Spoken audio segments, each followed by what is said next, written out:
जी करदा मदीने में आवां। सोहणिया मेरिया सुन ले सदा, सोहणिया मेरिया सुन ले सदा।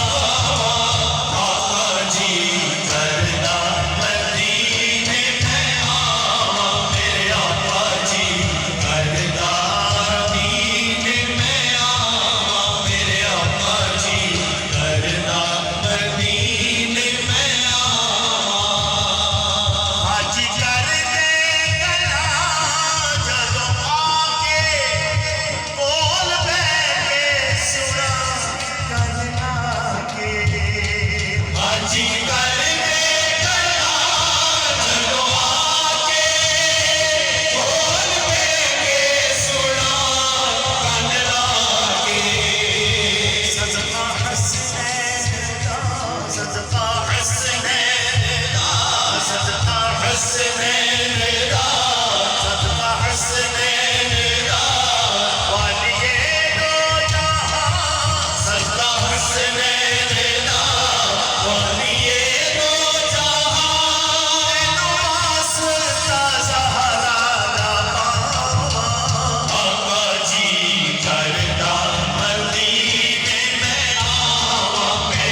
हम सब की मुलाकात मदीना शरीफ में भी हो जाए। आमीन इस तरह हम यहाँ मिले हैं, ऐ अल्लाह हम हश्र में भी इकट्ठे हों और जन्नत में भी इकट्ठे हों।